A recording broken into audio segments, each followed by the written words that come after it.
Hello guys, आज की class में आप लोग पढ़ेंगे प्रीपोजिशन। और कौन कौन सा प्रीपोजिशन आपके पास है? प्रीपोजिशन फ्रॉम, बाई और विथ। आइए हम लोग एग्जाम्पल की मदद से एक एक पॉइंट को, एक एक शब्द को क्लियर कर लेंगे। ठीक है, देखिए यहां पर एक सेंटेंस है आपके पास, बच्चा बिस्तर से नीचे गिर गया। ठीक है, तो पहले हम लोग सेंटेंस को सॉल्व करते हैं। सब्जेक्ट कौन है? The child. ठीक है, फिर मेन वर्ब क्या है? गिर गया। तो पास्ट इनफिनिट के पॉजिटिव सेंटेंस में सब्जेक्ट के बाद मेन वर्ब की सेकेंड फॉर्म, फॉल का सेकेंड फॉर्म हो जाएगा फेल डाउन। अभी हमको क्या लिखना है? बिस्तर से। ठीक है, तो से शब्द क्या है? प्रीपोजिशन। अब कोई भी प्रीपोजिशन जिस शब्द के बाद में रहेगा वो पूरा शब्द को अपने साथ क्या करेगा? ऐड करके रखेगा। ये पहले आएगा और फिर ये बाद में जाएगा। ठीक है, अब हमको यहां पे लिखना है से की अंग्रेजी, लेकिन से की अंग्रेजी हम क्या लिखेंगे? ठीक है, आइए हम लोग पहली पॉइंट देखते हैं। फ्रॉम में से सेपरेशन। पहली कंडीशन ये है कि सेपरेशन की स्थिति, अलगाव होने की स्थिति में ही आप फ्रॉम का प्रयोग से के अर्थ में करेंगे। कोई भी वस्तु अगर किसी चीज से अलग हो रही है तभी आप फ्रॉम का प्रयोग से करेंगे, अदरवाइज से की अंग्रेजी फ्रॉम नहीं लिखेंगे। ठीक है, तो आइए देखते हैं। बच्चा बिस्तर से नीचे गिर गया। जब बिस्तर से गिरा तो बच्चा क्या हुआ? बिस्तर से अलग हो गया ना। तो ऐसी कंडीशन में आप से की इंग्लिश फ्रॉम लगाएंगे। ठीक है, आपने क्या लगा दिया? फ्रॉम, फिर लिख देंगे द बेड। लेकिन अगर कुछ सेंटेंस ऐसे हैं जहां पर नहीं समझ में आ रहा, जैसे दूसरा सेंटेंस देखिए। अब इसको देखिए, मैं तुमसे फोन से संपर्क करूंगा। मैं तुमसे फोन से संपर्क करूंगा। ये सेंटेंस देखिए, यहां पर प्रीपोजिशन से आया हुआ है, लेकिन पहले सेंटेंस को सॉल्व करते हैं। सबसे पहले सब्जेक्ट लिखेंगे, फ्यूचर इंडेफिनिट टेंस है तो हेल्पिंग वर्ब की क्या लगाएंगे?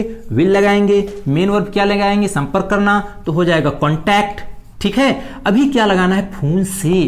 तो आपको से की इंग्लिश लिखना है बच्चों, तो क्या लगा दें? फ्रॉम लगा दें। हमने बताया था कि अलग होने की स्थिति में ही से की इंग्लिश फ्रॉम लिखेंगे, लेकिन यहां पर फोन से संपर्क करूंगा। आप फोन से संपर्क करोगे तो क्या फोन आपसे अलग हो रहा है?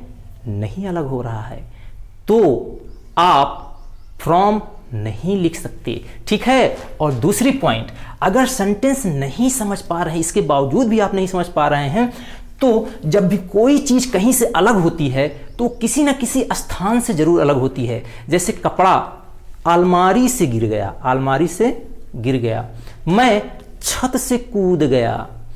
मैं रिटायर ले लिया। कहां से? सर्विस से रिटायर ले लिया। तो से अलग होने की सिचुएशन है, तो वहां पर आप वेयर लगा के पूछेंगे, है ना। तो आइए दूसरे वाले सेंटेंस में हम लोग कहां लगा के पूछते हैं। मैं तुमसे फोन से संपर्क करूंगा, मैंने कहां लगा दिया। कहां से संपर्क करोगे? तो जवाब क्या आएगा? मैं दिल्ली से संपर्क करूंगा। तो अगर कहां का जवाब मिलेगा दिल्ली से, तो फ्रॉम डेल ही लिखेंगे, लेकिन यहां पर तो कहां का कोई आंसर नहीं मिल रहा है। तो दूसरा ऑप्शन आपके पास है मैनर, कॉज, कारण और तरीका को पूछने के लिए आप हमेशा हाउ का प्रयोग करते हैं। तो अगर किसी भी सेंटेंस में हाउ लगा के पूछेंगे तो आपको वहां मैनर पता चलेगा, किस तरीके से आपने ये कार्य किया। तो जहां पर मैनर की बात होगी, ठीक है, या कॉज की बात होगी, तो वहां पर किसका प्रयोग करेंगे? विथ का प्रयोग करेंगे। ठीक है, अभी डाउट है? आइए उसको क्लियर करेंगे। ठीक है, अब देखिए, तो मैं तुमसे फोन से संपर्क करूंगा, तो क्या हमको से की इंग्लिश विथ लगाना है? तो नहीं, क्योंकि ऐसी सिचुएशन में आपको देखना है कम्युनिकेशन। कम्युनिकेशन में से होता है अपनी बातों को एक स्थान से दूसरे स्थान तक पहुंचाने की जो सिस्टम होता है उसको हम लोग कम्युनिकेशन कहते हैं। तो वो कौन कौन से माध्यम है जिससे आप अपनी बातों को एक स्थान से दूसरे स्थान पे पहुंचा सकते हो? आप फोन से भी कर सकते हो, आप लेटर से भी कर सकते हो, आप ईमेल से भी कर सकते हो, या फिर आप कबूतर से भी क्या कर सकते हो? अपनी बातों को पहुंचा सकते हो। तो जितने भी ये माध्यम हैं, ईमेल तो by email, phone by phone, letter by letter, सभी कम्युनिकेशन के सिस्टम जो होता है उसके पहले आप हमेशा बाय का प्रयोग करेंगे। ठीक है, ये पॉइंट आपकी क्लियर हो गई। कम्युनिकेशन के लिए आप बाय का प्रयोग करेंगे, अलगाव की स्थिति में आप फ्रॉम का प्रयोग करेंगे, ठीक है, आने का। तो वहां पर आप कहोगे सर मैं तो ट्रेन से आया हूं, तो ट्रेन से आया हूं। तो अगर आप ट्रांसपोर्टेशन, ट्रांसपोर्टेशन मतलब यातायात, by train, by aeroplane, by taxi, by cycle, एक स्थान से दूसरे स्थान पर जाने के लिए जितने भी साधन का आप प्रयोग करेंगे, सभी ट्रांसपोर्टेशन के पहले आप बाई का प्रयोग करोगे, ठीक है। इसलिए ये आपका क्लियर हो गया कि बाई ट्रेन, बाई एरोप्लेन, ये शब्द आपको प्रयोग करना है। ये पॉइंट क्लियर हो गई है। नेक्स्ट सेंटेंस जो आपके पास है वो है उसने अपनी आंखों से इशारा किया। आइए सेंटेंस को पहले सॉल्व करते हैं, फिर जहां पे फंसेगा वहां पर हम लोग चर्चा करेंगे, ठीक है। सबसे पहले लिखेंगे सब्जेक्ट। सब्जेक्ट क्या है? सी, ठीक है।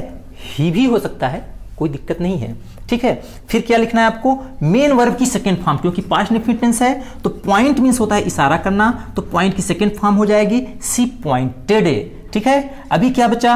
अपनी आंखों से। तो से की इंग्लिश आपको लिखना है बच्चों। अगर नहीं क्लियर है तो आप पहले वे लगा के पूछ लो। उसने इशारा किया, कहां से इशारा किया? घर से इशारा किया। जवाब अगर मिल गया घर से इशारा किया तो फ्रॉम हाउस। अगर नहीं जवाब मिला तो पूछ लीजिए ना कैसे इशारा किया, तो आंखों से इशारा किया। मैनर, वो तरीका आपको यहां पर पता चल जाएगा। तो क्या आंखें उसकी उससे अलग हो रही हैं? क्या आंखें निकलकर हाथ में आ जा रही हैं? नहीं, वो तो आंख तो साथ में ही है।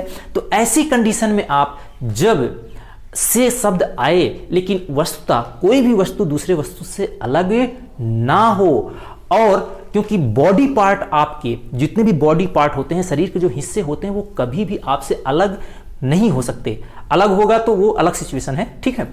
तो ऐसी कंडीशन में जितने भी बॉडी पार्ट के मदद से आप कोई कार्य करते हैं, ठीक है, ये देख लीजिए बॉडी पार्ट, जितने भी अपने शरीर के हिस्से से कोई कार्य करते हैं तो उसके पहले हमेशा से की अंग्रेजी क्या लिखेंगे? विथ लिखेंगे। हर आइज, ठीक है। जैसे आपने कहा मैंने अपने हाथों से खाना बनाया, तो विथ माई हैंड।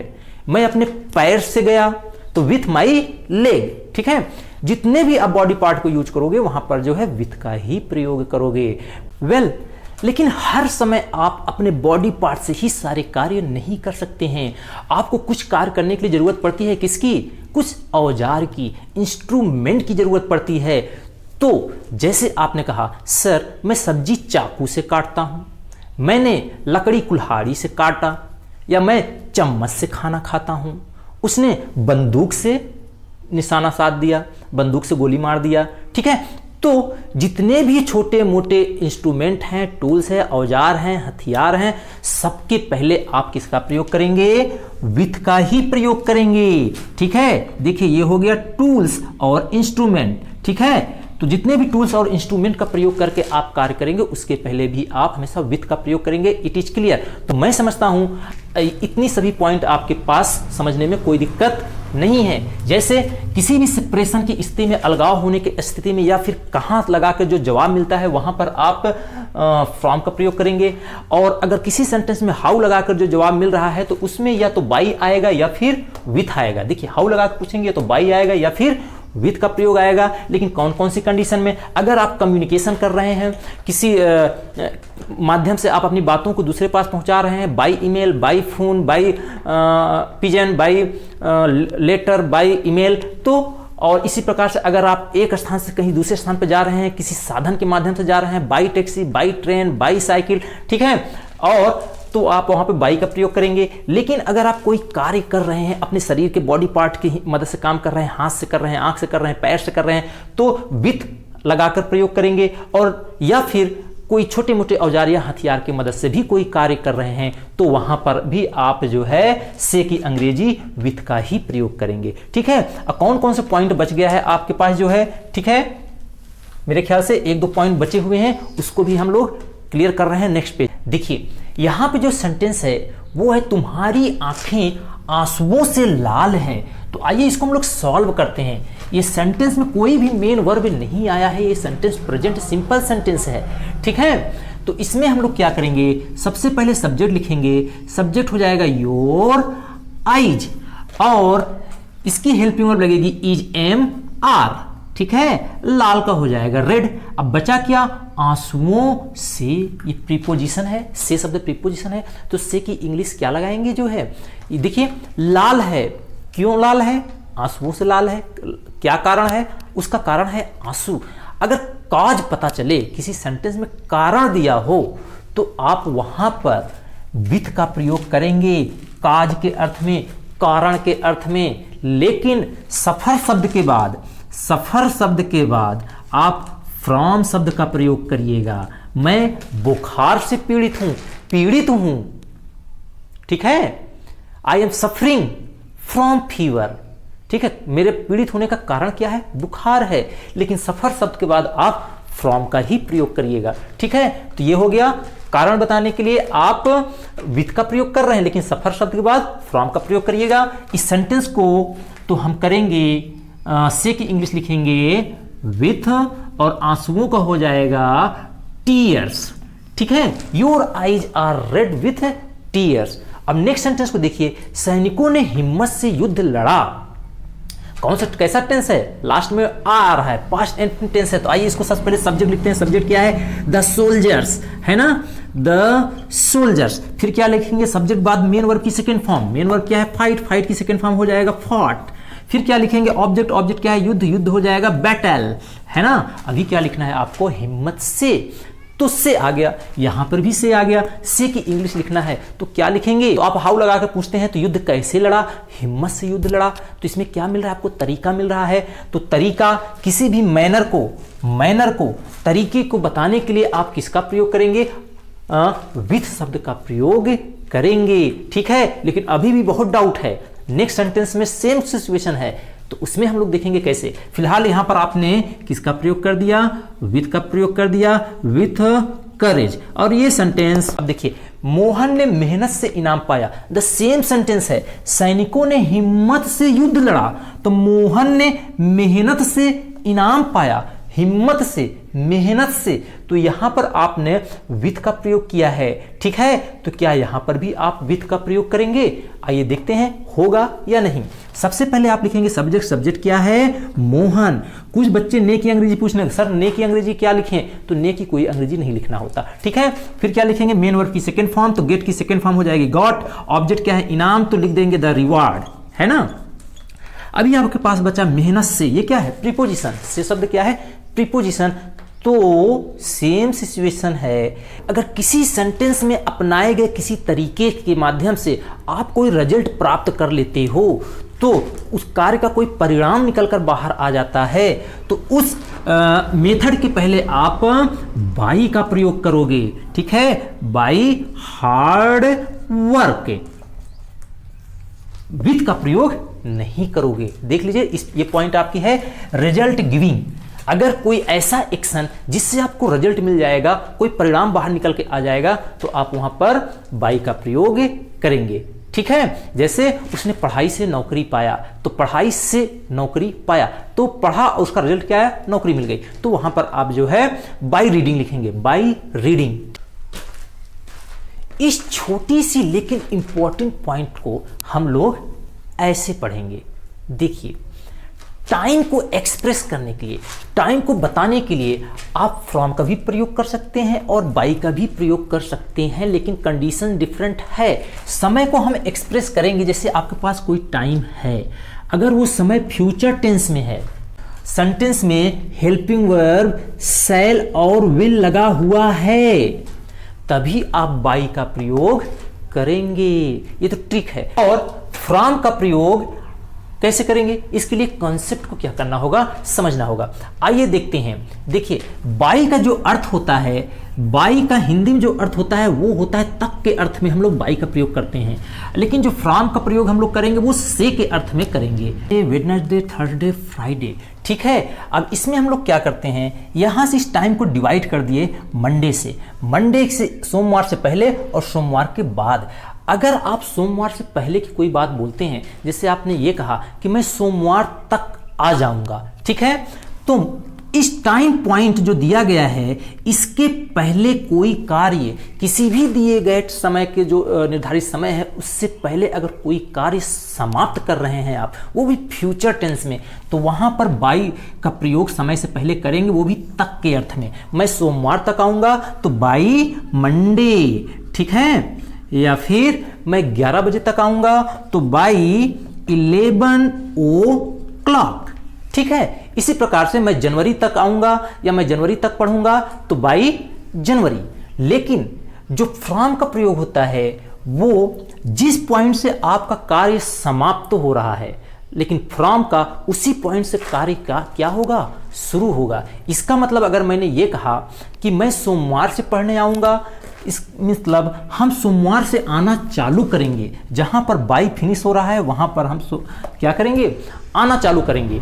मैं सोमवार से पढ़ूंगा तो फ्रॉम मंडे। मैं जनवरी से पढ़ूंगा तो फ्रॉम जनवरी, ठीक। तो इस प्रकार से फ्यूचर टेंस में एक दिए गए समय से पहले अगर कार्य समाप्त हो रहा है वहां पर तक का अर्थ निकलेगा, वहां पर आप टाइम के पहले बाई का प्रयोग करेंगे केवल और केवल फ्यूचर टेंस में। और अन्य किसी भी टेंस में या फिर फ्यूचर टेंस में सेंटेंस आए जहां पर स्पेशल अर्थ ये निकले कि इस दिए गए समय से कार्य शुरू होगा, तो वहां पर आप समय के पहले फ्रॉम की इंग्लिश लिखेंगे, ठीक है। अब जो एक पॉइंट बचती है वो पॉइंट ये है वर्ब प्लस आईएनजी के पहले बाई का प्रयोग करना है। तो बच्चों ये ट्रिकी है, देखिए इंग्लिश में जो एक्सेप्शन होता है उसको ट्रिक के माध्यम से सॉल्व करना है आपको, और जो कॉन्सेप्ट है उसको हमने यहाँ फुली तरीके से क्या कर दिया है, आपको समझा दिया है। तो नेक्स्ट पार्ट हम फिर से इसका बनाएंगे जहां पर आप लोग एक्सरसाइज को सॉल्व करोगे विथ ट्रिकी नॉलेज के साथ जो है, ठीक है। तो इस वीडियो को पूरा वॉच करने के लिए आप लोगों को बहुत बहुत धन्यवाद। वीडियो को लाइक कर दीजिएगा, शेयर कर दीजिएगा, प्लस अगर नए स्टूडेंट्स हैं तो सब्सक्राइब जरूर कर लीजिएगा, ठीक है। नेक्स्ट वेडनेसडे को मिलेंगे इसके नेक्स्ट पार्ट के साथ। Thank you very much.